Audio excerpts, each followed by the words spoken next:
Previously in Hedge Knights, the renovations to convert the fungal fields to private bedrooms continued. The farmers harvested the first crop from the new seeds and Sapo prepared special soups for the adlets. The members tidied and organized the keep and utilized the space in the new east wing. Everyone came together towards cleaning up the remaining pollution in the new wing, storing the displaced pollution near the newly transplanted and relocated trees. Episode 22. Search Party. The Adlets were apprehensive about Dave, Sapo, and Arauco's excursion to search for survivors deep in the Ryza forest. The crude map that Dave had drawn indicated they'd be traveling for likely most of the summer season, dodging patrols and raid parties to search for Adlets purposefully hiding from their pursuers. The Bison Keep was a bastion of hope, so despite seeming like a fool's errand, the trio were not deterred. Arauco, Dave, and Madzi were all refugees who had survived the collapse of their settlements and managed to make their way to the Bison Keep, so it was reasonable to think other survivors had endured as well.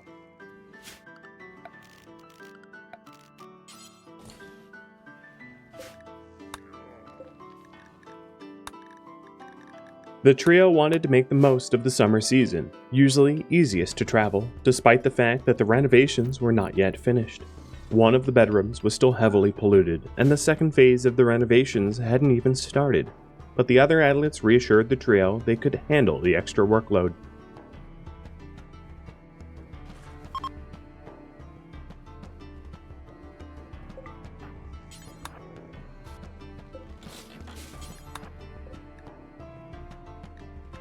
Lazarus requested Sapo's help with one last thing before he departed. He wanted to start additional psychoid plots to exceed the expected yield from the ambrosia bushes, and Sapo's help could speed along the sowing.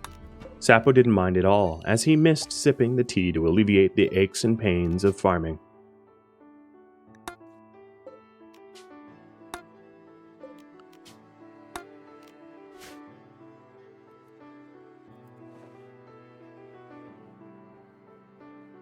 Much thanks to Tangier's dedication and diligence, and a little help from Madzi, many areas beyond the curtain wall were purified and could accommodate excess pollution. Megahoof calculated that the amount of displaced pollution from both phases of the renovation would almost certainly exceed the amount that could be reabsorbed by the 6 salix trees. But after surveying the surrounding hillside, he realized many of the quarried areas could be set up as dumping grounds to help deal with the surge.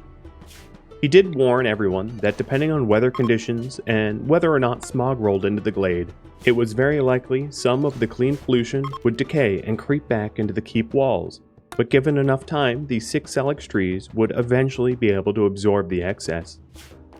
The Adlets were so used to having to constantly clean pollution, the news wasn't unexpected.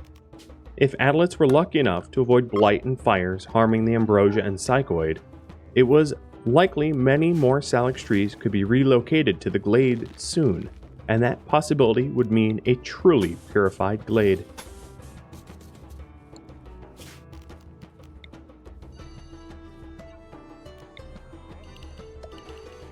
The second phase of the renovations were underway, to expand the main farm to replace some of the lost farmland taken up by the bedrooms.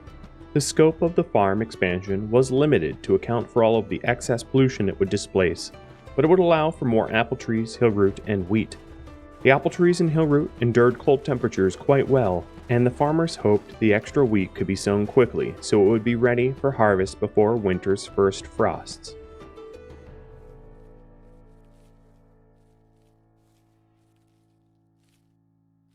Sapo saw the plot markers that Lazarus had staked into the polluted soil and attempted to sow as much as he could while still reserving energy to trek through the thick forests.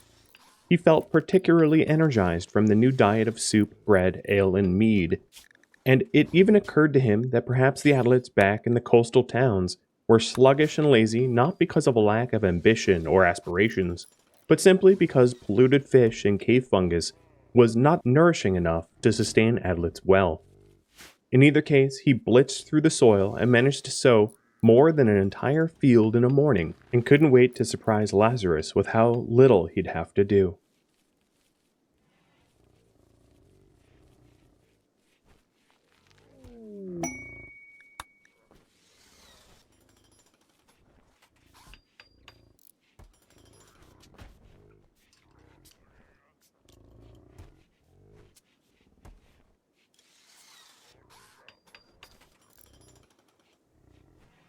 Dave discussed travel etiquette, like how to go undetected, how to escape from patrols and raid parties, how to cover their tracks, and what to do if they got separated, and more.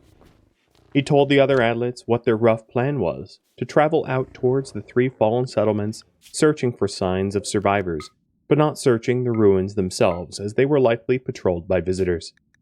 The trek would take longer than normal, as they'd have to avoid roads which were also patrolled by visitors, and instead bushwhack through forests with bison in tow.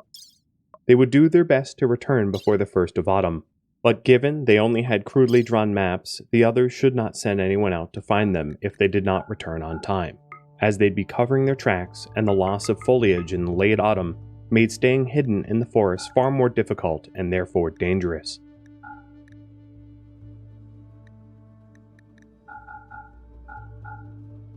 The adlets bid each other farewell. Sapo gave Madzi a wreath made from apple blossoms and told her to keep the others safe. Lazarus handed Arauco some stone carving tools from his workshop and told him to use them for art or engraving to pass the time. Lazarus restrung all 3 bows the trio had packed. Dave spent the morning attempting to draw a better map, jotting down the most likely route he planned to take, and marking the rough boundaries between the Catrara and Ryza forest. He also marked down some of the known raider settlements as landmarks, as well as old roads they'd avoid, but nonetheless were useful to plot as landmarks.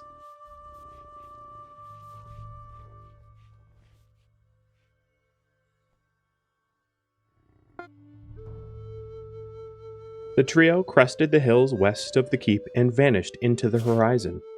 Megahoof told the remaining adlets they needed to expand the farms urgently, because if the search party was successful, they'd have more mouths to feed and bedrooms to construct, but now fewer hands to divide the work.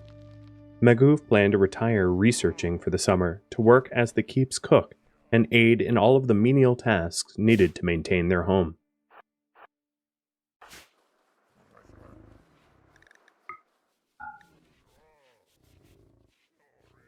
The last of the pollution was being cleaned up and bagged from the corners of the newly renovated east wing of the keep.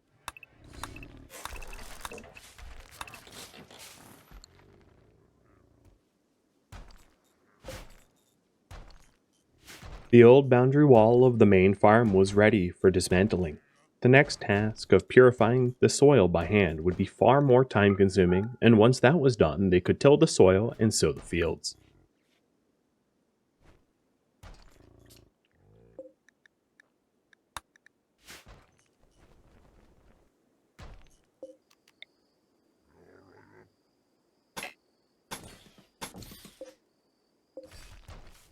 Other small projects to improve the keep's walls around the tiny bison pen could be done more easily now that the 2 bison were away.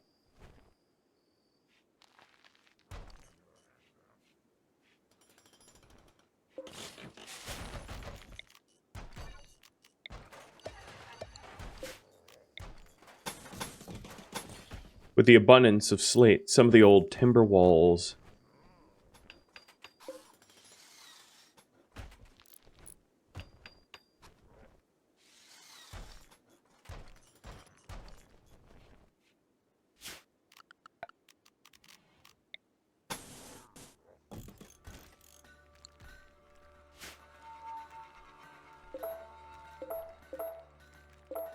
The adlets needed to be careful, only to till the soil after it was cleaned of pollution. Tilling polluted soil could run the risk of churning up the contaminants and spreading it to fragile crops.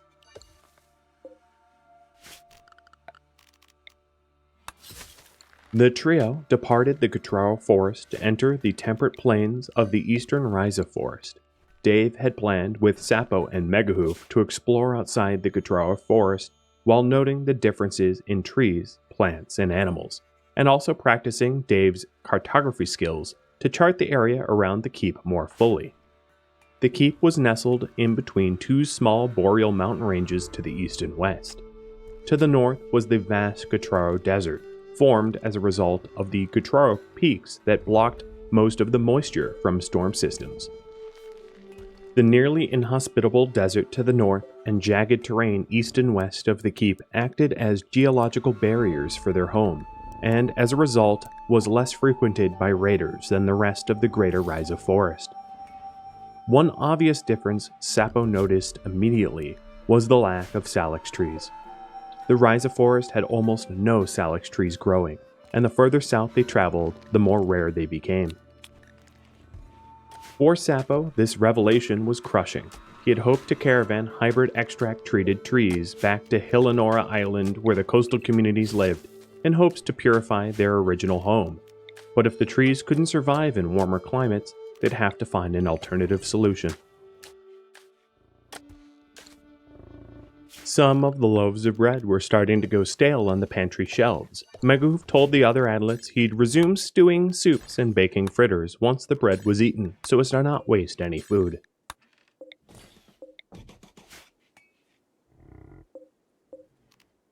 Meguhoof and Sapo also planned to double their apple orchard. They didn't want to use up all the preserved saplings they had in storage, but the original 4 trees seemed to be thriving, so 4 more could be sown.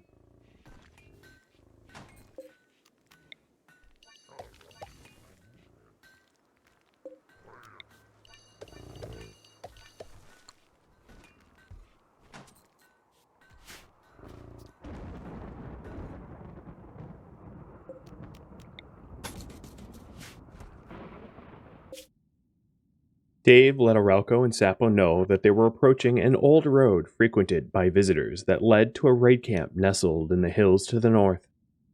The trio would need to cross the road carefully and quickly, covering their tracks as best as they could, and press deeper towards the heart of the Rhizah forest away from the old road before making camp for the night.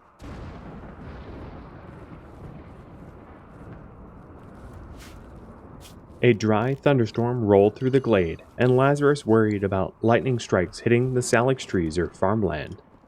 One strange blessing the pollution offered was that the forest had very little in the way of underbrush to fuel forest fires, but that wasn't necessarily true of cultivated farmland that could easily catch fire and spread.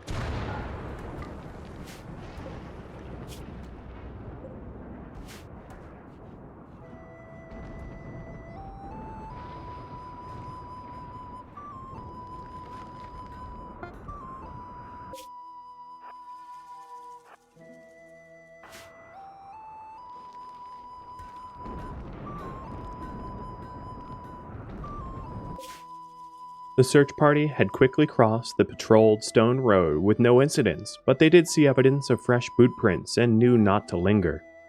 They set up camp a decent distance away from the road and found a small cave to hide the flickering of their campfire. Finding dry kindling to limit the smoke was difficult, but starting the fire was easy with a little help from sheared bison wool.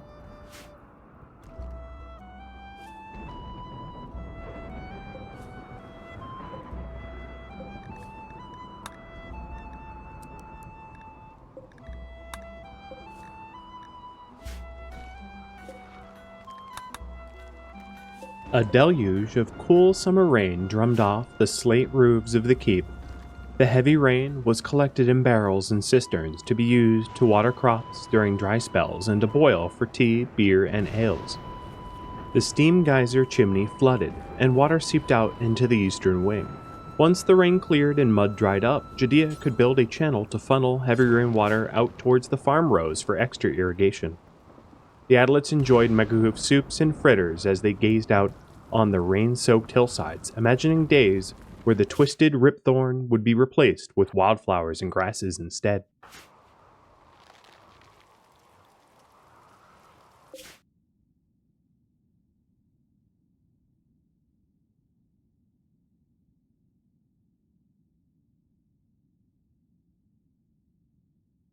Dave started showing signs of initial toxicity poisoning, but insisted he could weather further travel and urged the others to press on. Megahoof decided to throw a party for the remaining adlets in the glade to help take their minds off the safety of their friends in the search party. The adlets chatted about what it might be like out there in the Rhizah forest. Of all 7 remaining adlets in the keep, only Madzi had presumably been out west, but she never talked about the community she came from and wasn't present for the party. She was sleeping, still accustomed to nocturnal life. Tangier wondered if anyone should ever try to talk to her about her past. They were trying to help Dave after all. Maybe Madsy had friends or family out there in the forest too. Lazarus said that as well as he knew Madsy, if it was something she'd want to talk about, she would have done so by now. Right as Lazarus finished speaking, Madsy joined the group and fetched a bowl of lentils, asking the others what they were talking about. Megahoof responded quickly with just what the search party might be up to out there, heading deeper into the rise of forest and all, making sure to interrupt anyone else trying to respond with a less than diplomatic answer. To everyone's surprise, Madsy replied, "With any luck, those guys are west of the giant river already, but knowing how lazy Arauco is, they're probably not. Wait, why did you all throw a party when I was asleep? Are you trying to leave me out or something?" Megahoof was stunned. Did she actually know about some geography of the rise of forest and nobody bothered to ask her? He asked her about the big river she was referring to, and she told him that there were a bunch of rivers that ran from the northern mountains and eventually led out to the southern ocean. One of the biggest rivers was a real pain to get across. There's a big road that goes over it, but it's swarming with monsters and Dave wouldn't be dumb enough to try it. He asked what else was out there, and she replied with a curt, "Just monster encampments, shallow graves, and extremely skittish creatures. Not much else." The blunt and macabre reply signaled to Megahoof not to ask follow-up questions, and instead asked her how she liked the soup. She said she hoped Sapo made it home safely soon, and everyone else burst out laughing. Megahoof humorously yelled, "Okay, that's it. Everyone get back to work, party's over." And although everyone knew he was joking, it was indeed time to get back to work.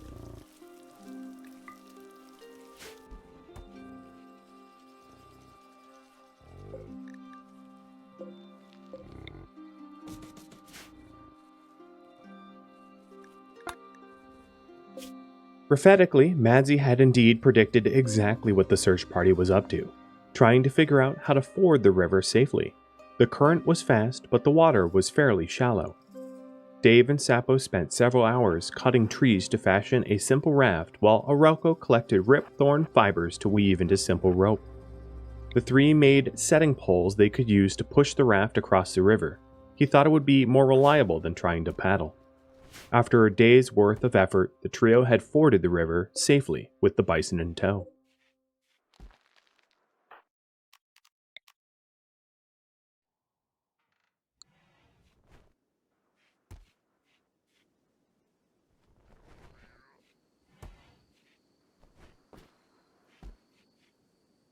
Lazarus finished harvesting the second yield of lentils, and left the lentils to dry in the fields now that the driving rain had subsided.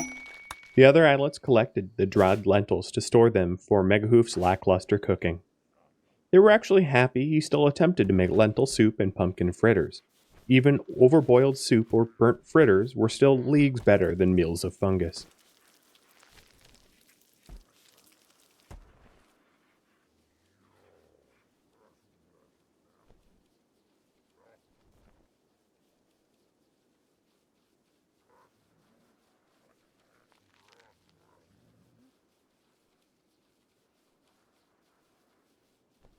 There was one last surge of cleaning needing to be done. The new section of the farm couldn't be tilled or seeds sown until the slime and blight that blanketed the topsoil was carefully skimmed and bagged.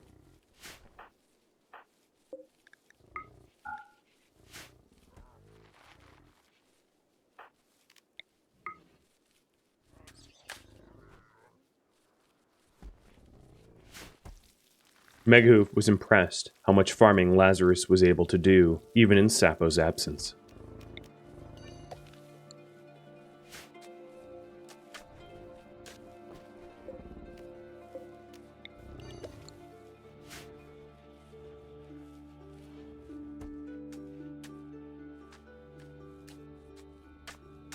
Through a small lapse in planning, the areas designated for the cold-hardy apple trees and heel root were purified first, while the wheat that needed to be sown first still awaited pollution to be cleared. Lazarus wasn't sure the wheat would grow enough to be harvestable by the end of the fall, but since they had such an abundance of wheat seeds from last year, there wasn't much harm in trying.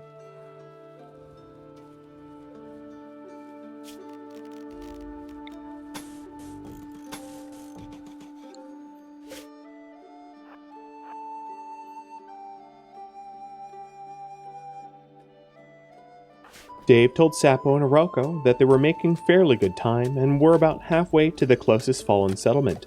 Dave elected to cut right through the broken and jagged mountain range instead of traversing the flat southern plains south of the ancient road. Staying off the beaten path was critical when trying to evade patrols and raid parties.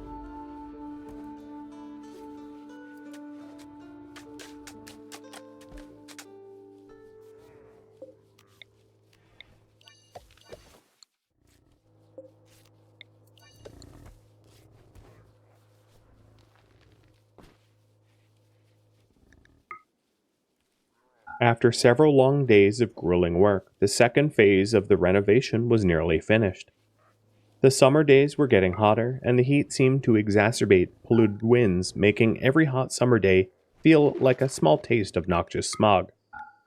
The Adlets were ready for a break from skimming topsoil, but unfortunately they got what they wished for. While hauling the polluted bags out towards the northern quarry, Madzi spotted a large warband just south of the keep and sprinted back to the curtain wall to warn the others. She told Megahoof she counted about a dozen visitors, and Megahoof rallied every archer to press towards the southern Merlin to barrage the raiders with their iron-tipped arrows.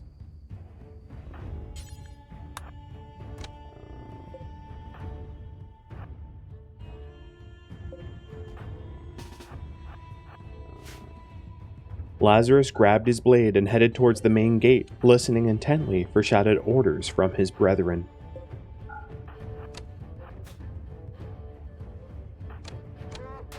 Only one of the raiders arrived with a ranged weapon, and the archers prioritized firing upon them before targeting the others. The raiders appeared like they were staging for a bigger fight, and for some reason simply ignored the incoming arrow fire.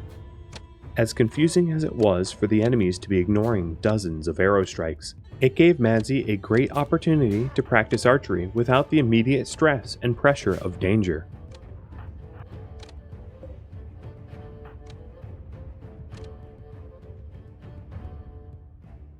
Lazarus waited by the main gate, somewhat confused by the lack of shouted orders.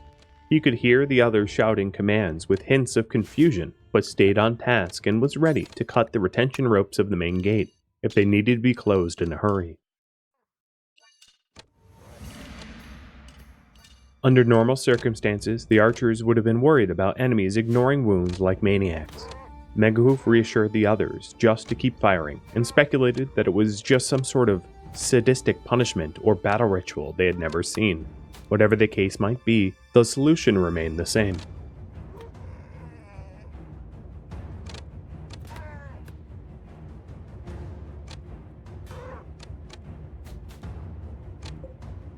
More of the raiders collapsed from their many arrow wounds, and yet the rest of the group showed no sign of urgency or even recognition of the dead.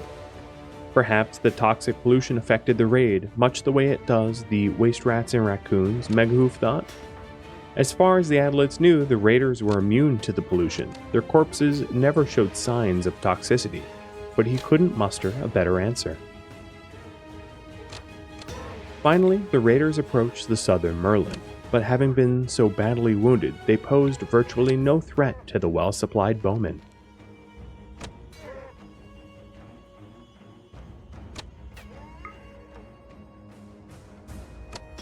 After striking a few more raiders down, the remainder turned tail and fled in all directions.